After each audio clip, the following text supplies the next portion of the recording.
হিরণময় মহারাজ আগের থেকে অনেকটা ভালো রয়েছেন, স্থিতিশীল রয়েছেন বলে আজকে আমরা খবর পাচ্ছি। রাতে তিনি গলা ভাত খেয়েছেন, শিষ্যরা রান্না করা খাবার নিয়ে গিয়েছিলেন হাসপাতালে, সেই রান্না করা খাবারই খেয়েছেন হিরণময় মহারাজ। আগের থেকে অনেকটাই ভালো তিনি, এমনটাই জানাচ্ছেন চিকিৎসকেরা।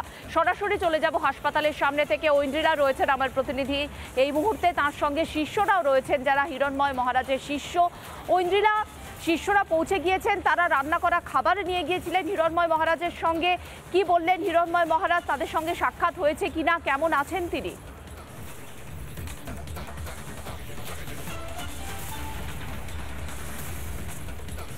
দেখো মীনাক্ষী, শিষ্যরা রাতভর রয়েছে, বলা ভালো দুদিন ধরে হাসপাতালের যে ওয়েটিং রুম সেখানে বসে রয়েছেন এবং অনেকে আসছেন, দেখা করার চেষ্টা করছেন। কিন্তু যেহেতু সিসিইউতে এই মুহূর্তে ভর্তি রয়েছেন হিরণময় মহারাজ, সে কারণে কিন্তু সকলকে অ্যালাউ করছেন না চিকিৎসকরা, যে কারণে এই মুহূর্তে অনেকেই অপেক্ষায় অধীর আগ্রহে রয়েছেন যে মহারাজের কথা শুনবেন, মহারাজকে কখন দেখবেন। এবং তুমি দেখতে পাচ্ছ অনেকেই সকাল থেকে এসেছেন এবং এই হাসপাতালের বাইরে দাঁড়িয়ে রয়েছেন। আমরা সরাসরি তাদের সঙ্গে একটু কথা বলার চেষ্টা করি যারা এসছেন। কোত্থেকে এসছেন আপনি? আমি হলো বৃন্দাবন থেকে এসেছি, মহারাজের সঙ্গে থাকেন। আচ্ছা, ঘটনার দিন কি আপনি ছিলেন? হ্যাঁ আমি ছিলাম। আপনিই ছিলেন, মানে সেই শিষ্য, মানে যাকে ফোন আনতে পাঠিয়েছিল মহারাজ? হ্যাঁ হ্যাঁ আমি ছিলাম। আপনি ছিলেন। আচ্ছা, আমাকে একটু সংক্ষেপে বলবেন কি হয়েছিল ওই দিন রাত্রিবেলায়, মানে হঠাৎ করে ফোন আনতে গেলেন এবং তার মধ্যেখানে হয়ে গেল? আচ্ছা আচ্ছা, ভাগবত কথা বিশ্রাম হলো, তারপরে মহারাজজি আমাকে নিয়ে একটু হাঁটতে বেরিয়েছিল, মানে প্রসাদ পাওয়ার পরে। তারপরে দুইজন গিয়েছি, একটু কিছু দূর গিয়েছি গ্রামেই। তো তখন তো ফোনটা নেওয়া হয় নাই মহারাজজি বললো আমাকে যাও এক দৌড়িয়ে একটু ফোনটা নিয়ে এসো। তারপরে আমি কিছু দূর গিয়েছি ফোন আনতে, তারপরে দেখি মানে কানে সাউন্ড আসে যে মহারাজের চিৎকার করে উঠলো। চিৎকার, হ্যাঁ, কিছু দুষ্কৃতীরা মানে 3 জন নাকি ছিল। তো আমিও তখন দৌড়িয়ে যাই, তখন তার মধ্যে ওরা পালিয়ে যায় 3 জন। মুখে কালা পট্টি বান্ধা ছিল, আমি এতটুকু জানি। এইটুকু দেখতে পেয়েছেন। আচ্ছা, শিবাজি মহারাজ আমাদের সঙ্গে রয়েছেন। আচ্ছা, আপনার কাছে একটু জানতে চাইবো যে ঘটনা ঘটেছে তারপর থেকে এই মুহূর্তে কোন কোন জায়গায় এই মুহূর্তে ট্রিটমেন্টের প্রয়োজন হচ্ছে? মাথায় শুনছিলাম সিটি স্ক্যান হয়েছে, যে ঘটনা ঘটেছে, আর কি কি বলছেন এই মুহূর্তে হাসপাতালের তরফ থেকে চিকিৎসকরা? যেদিনে ঘটনাটা ঘটেছে সেই দিনে প্রথমে ঘাটাল হসপিটালে ভর্তি ছিলেন, ওখান থেকে আমাদের তমলুক ওখানে একটা বেসরকারি নার্সিংহোমে পশ্চিমবঙ্গের বিরোধী দলনেতা হৃদয় সম্রাট মাননীয় শ্রী শুভেন্দু অধিকারী মহোদয় সঙ্গে সঙ্গে উনি যখন খবর পেয়েছেন সঙ্গে সঙ্গে উনি লোক পাঠিয়েছেন। তারপরে উনি তমলুকে নিজে দেখতে এসেছেন, ওনার মূল্যবান সময় নষ্ট করে, এবং একটা প্রোগ্রামও ছিল সেটা ক্যান্সেল করেছেন। ওনাকে আমরা সাধু সন্ত সমাজের পক্ষ থেকে ধন্যবাদ। এখন মহারাজ কেমন আছেন? ওখান থেকে শুভেন্দুবাবুই এই কলকাতায় মহারাজের ভালো চিকিৎসার জন্য এবং যাতে মহারাজ দ্রুত সুস্থ হয়ে ওঠেন সেই জন্য কলকাতায় উনি নিয়ে এসেছেন। এবং এখন মহারাজের কলকাতায় আসার পর উনি ভর্তি হয়েছেন মঙ্গলবার দিন। মঙ্গলবার থেকে ওনার সিটি স্ক্যান হয়েছে, গলায় স্ক্যান হয়েছে, বুকের ফটো হয়েছে, এবং ওনাকে লিকুইড খাবার মানে গলা খাবার কদিন খেতে হয়েছে। আজকেও ওই আমাদের যে খাবার নিয়ে এসেছি, উনি তো নিরামিষভোজী, বাইরে কোথাও খাননি, সেই জন্য আজকেও গলা খাবার নিয়ে এসেছি। আচ্ছা, আপনারা যে খাবার নিয়ে যাচ্ছেন সে খাবার খেতে পাচ্ছেন মহারাজ?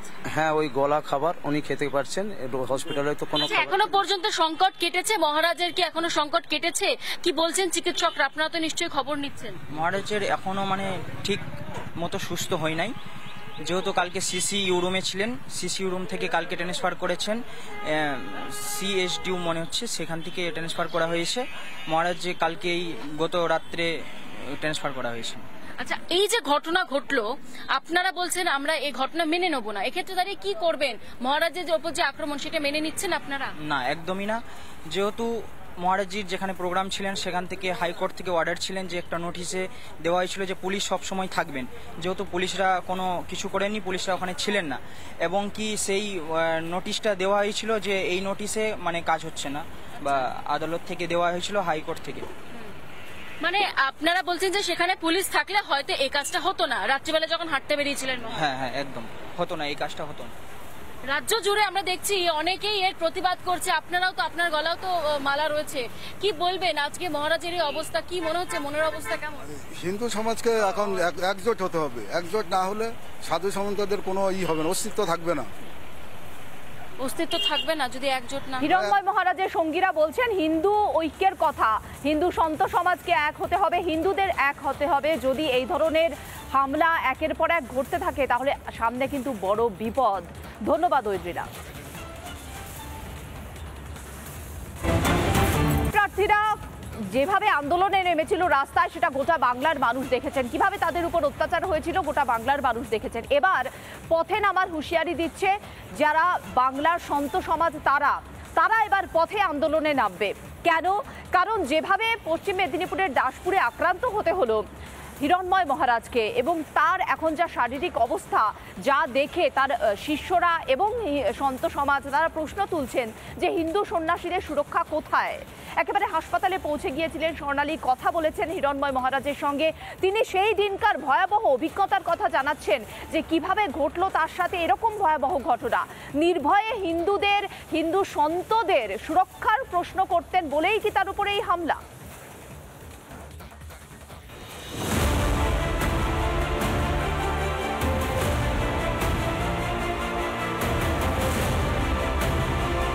বাংলাতে নিরাপদ নয় বাঙালি হিন্দুরা। দাসপুরে ভাগবত পাঠের পর আক্রান্ত হিন্দু সন্ন্যাসী হিরণময় গোস্বামী মহারাজ কলকাতার একটি বেসরকারি হাসপাতালে চিকিৎসাধীন। আক্রান্ত সন্ন্যাসীর সঙ্গে দেখা করতে হাসপাতালে রিপাবলিক বাংলার সিনিয়র এডিটর স্বর্ণালী সরকার। এখন একটু ভালো লাগছে, তবে কাল পর্যন্ত নিঃশ্বাস প্রশ্বাস একটু অসুবিধা হচ্ছিল, তো অক্সিজেন দেওয়া ছিল, আজকে অক্সিজেন খুলে গেছে। আক্রান্ত হিন্দু সন্ন্যাসী নিজের মুখে ভাগ করে নিলেন ভয়াবহ অভিজ্ঞতার কথা। আসলে ওই পাঠ সেরে যখন আমি বাইরে একটু হাঁটাচলা করছিলাম, পাঠ শেষ হয়ে গেছে 11:30 হয়েছে, মানে 3-4 ঘন্টা পাঠ হয়। পাঠের পরে একটু না হাঁটলে একটু কোমরটা ব্যথা হলে পরে 3-4 ঘন্টা বসে থাকতে হয়। তো তখন আচমকা তিনজন এলো, এসে গলায় একটা দড়ির মতন দিয়ে দু সাইডে এমন করছিল, আমিও ধরছিলাম। ধরার পরে তারপরে একজন পেছন থেকে মাথায় আঘাত করলো, জলে খুলে গেল, কেটে গেল। তারপর হাতে অস্ত্র দিয়ে হাতটা কেটে গেল। রাজনৈতিক চোখরাঙানিকে তোয়াক্কা করেননি এই বীর সন্ন্যাসী। হিন্দুদের অধিকারের কথা বিভিন্ন অনুষ্ঠানে অকপটে বলেন। সনাতনের জন্য লড়াইতেই কি হিরণময় মহারাজের মতো গেরুয়াধারীদের ভয় পাচ্ছে সংবিধান বিরোধীরা? পশ্চিমবঙ্গ যে ধীরে ধীরে এক প্রকার তালেবানি শাসনের দিকে এগিয়ে যাচ্ছে সেই বিষয় সুস্পষ্ট। আজ একজন সর্বত্যাগী সন্ন্যাসীর যদি বাক স্বাধীনতার অধিকার না থাকে, তাহলে পশ্চিমবঙ্গের আপামর সাধু সমাজ এবং আপামর হিন্দু সমাজের সুরক্ষা নিয়ে একটি বিশাল বড় প্রশ্নচিহ্ন থাকছে। গোমাতার জয় বলেছিলেন জয় শ্রীরাম। ভাগবত কথা সেরে রাতেই হামলা হয় হিরণময় গোস্বামীর ওপর। বাংলাদেশে যেভাবে হিন্দুদের অধিকার খর্ব হচ্ছে প্রতিনিয়ত, এ রাজ্যেও একই রূপ দিতে চাইছে কেউ, কিন্তু সচেতন ও ঐক্যবদ্ধ বাঙালি হিন্দুরা কোনোভাবেই তা হতে দিতে রাজি নয়। স্বর্ণালী সরকারের রিপোর্ট, রিপাবলিক বাংলা। নানা ধরনের কন্টেন্ট দেখার জন্য লাইক করুন, শেয়ার করুন আমাদের ফেসবুক পেজ, সাবস্ক্রাইব করুন আমাদের ইউটিউব চ্যানেল। পাশাপাশি অন্যান্য ব্রেকিং নিউজের জন্য অবশ্যই চোখ রাখুন রিপাবলিক বাংলায়।